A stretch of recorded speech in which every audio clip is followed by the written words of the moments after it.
What does it take to conquer a mountain? One step at a time. Putting one foot in front of the other.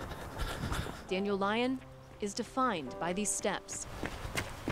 Going back, to the very initial injury, at that time I didn't even think I was going to be able to walk again. I just got a call for some injured firefighters. I had multiple firefighter entrapment, but the wind keeps shifting. 4 years ago, Engine 642 crashed down a ravine with 4 firefighters inside, trying to escape the Twisp River Fire. It was either die right there or die trying to run through that fire, and I made the decision to get out of that fire engine. Taking steps that saved his life, Daniel ran through the flames, burning 70% of his body. He looked back for his firefighter brothers, Richard Wheeler, Andrew Zajac, and Tom Bashevsky. It's an image that's always stuck with me, is not seeing them break through that wall of flame. Grappling with survivor's guilt, surviving itself was an uphill climb.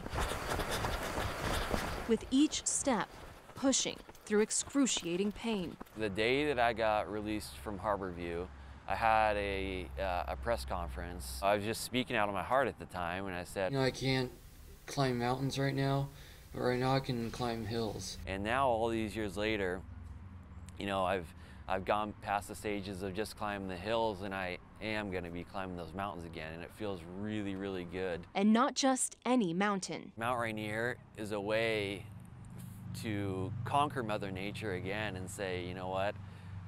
You may have burned me, but I'm not backing down. Forged in the fire. For months, Daniel's trained to summit on the hardest day of his life, August 19th, the day the fire took his friends. And I feel like if I can get to the top of Mount Rainier, that's going to be the closest I can physically get to my buddies up there now.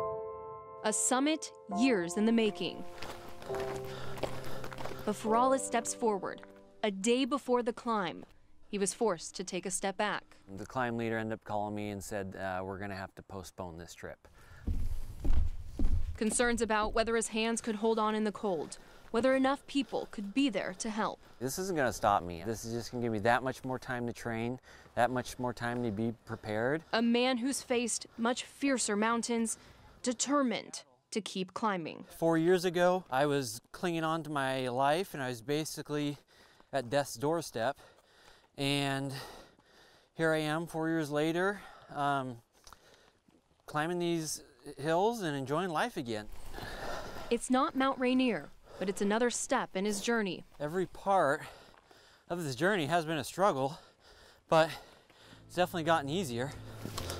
Like conquering a mountain. So here's the real steep part. How do you do it?